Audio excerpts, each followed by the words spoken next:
बिस्मिल्लाहिर्रहमानिर्रहीम, अस्सलाम वालेकुम। तो एतजाज़ अहसन साहब ने इमरान खान साहब को बहुत बड़ा मशवरा दे दिया है। उन्होंने खान साहब को एक तरीका बताया कि किस तरीके से आप जेल से निकल कर हुकूमत बना सकते हैं। तो ये कौन सा उन्होंने तरीका बताया वो भी आपको इस वीडियो के अंदर बताऊँगा। क्या खान साहब उनकी बात को मानेंगे या नहीं मानेंगे, ये भी आपको इस वीडियो के अंदर बताऊँगा। तो पहले बात करते हैं, एतजाज़ अहसन साहब ने नून लीग के ऊपर जो तनकीद की है, तो एक मिसाल दी जो कि बड़ी दिलचस्प है। वो कहते हैं कि नून लीग वाले एक कैदी से बहुत डरे हुए हैं। ये ऐसे है जैसे एक बड़े पहलवान को एक छोटे शख्स ने धक्का दिया, वो नीचे गिर गया। मतलब एक छोटे शख्स ने बड़े पहलवान को धक्का दिया, वो नीचे गिर गया। तो उस पहलवान के ऊपर छोटा शख्स ऊपर बैठ गया उसके, तो बैठ के फिर रोने लगा। उससे पूछा गया कि रो क्यों रहे हो? तो वो कहता है कि जब ये उठेगा मुझे बहुत मारेगा।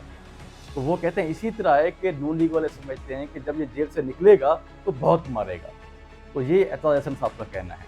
तो आगे बात करते हैं अंसार अब्बासी साहब। उनकी एक स्टेटमेंट सामने आई है। वो कहते हैं कि अगर मईशत जो है वो मजबूत होती है, अगर वो बेहतर होती है तो इस्टेब्लिशमेंट जो है ये लड़ाई जीत जाएगी। लेकिन अगर मईशत बेहतर नहीं होती तो फिर इमरान खान का बयानिया चलेगा, उस बयानिए को आगे बढ़ने से कोई नहीं रोक सकता। अच्छा, ये जो उन्होंने बात की कि अगर मईशत जो है वो बेहतर हो जाती है तो फिर जो खान साहब का बयानिया है, तो खान साहब की जो पॉपुलैरिटी है तो इसको लोग भूल जाएंगे। वैसे अगर काफ़ी हद तक देखी जाए तो उनकी बात ठीक भी है, क्योंकि पाकिस्तान के अंदर जिस तरीके से लोग महंगाई का शिकार हुए पड़े हैं, एक मसाइल में घिरे हुए हैं, तो लोगों के लिए काफ़ी मुश्किलात हैं इसमें।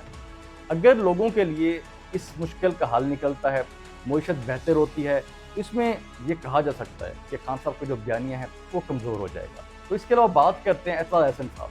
तो एतजाज़ अहसन साहब ने खान साहब को जो मशवरा दिया, वो कहते हैं कि खान साहब जो हैं इन्होंने अपने लिए रुकावटें खुद पैदा की हुई। खान साहब को चाहिए कि जरदारी साहब से बैक चैनल से वो रब्ता करें, उनसे मिलें। खान साहब के काफ़ी सारे जो मसले हैं वो हल हो सकते हैं, जो बंद दरवाजे हैं वो खुल सकते हैं उनके लिए। अच्छा, उन्होंने ये जो मशवरा दिया एतजाज़ अहसन साहब ने खान साहब को, क्योंकि उसकी वजह ये है कि जरदारी साहब जो हैं इस समय काफ़ी इंपॉर्टेंट हैं।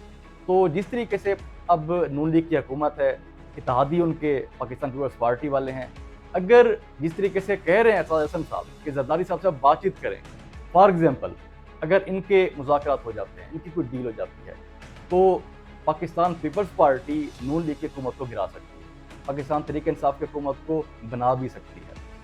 तो इस टाइम जरदारी साहब इस पोजीशन के अंदर हैं, इसीलिए एतजाज़ अहसन साहब जो हैं वो ये मशवरा दे रहे हैं कि खान साहब को बातचीत करनी चाहिए, अपने लिए रास्ता बनाना चाहिए। तो सवाल ये पैदा होता है, क्या खान साहब बातचीत करेंगे? मेरे ख्याल से नहीं करेंगे, क्योंकि खान साहब का जो बयानिया है वो ये है कि ये चोर हैं, डाकू हैं, लुटेरे हैं। अगर खान साहब उनके साथ बैठते हैं, बातचीत करते हैं, जो खान साहब ने एक इम्प्रेशन दिया हुआ है कि बाकी सारे सियासतदान चोर हैं, अगर खान साहब बैठ जाते हैं तो फिर लोग कहेंगे कि खान साहब जो हैं ये भी उनकी तरह हैं।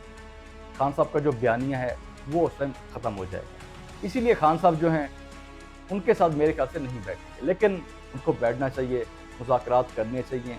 चलें, सिर्फ ये नहीं कि हुकूमत को गिराने के लिए, अपनी हुकूमत को बनाने के लिए इसलिए मुज़ाकरात नहीं करने चाहिए। उनको कम से कम मुज़ाकरात ये करने चाहिए कि आगे कम से कम कोई सिस्टम बने पाकिस्तान के अंदर कि किस तरीके से आगे बढ़ना है, जमहूरियत को मजबूत करना है। कम से कम बैठ के सियासतदानों को बातचीत करनी पड़ेगी। तो खान साहब का बयानिया इसमें कमज़ोर हो या मजबूत हो, जो भी हो, मुल्क के लिए उनको बैठ के बातचीत करनी पड़ेगी।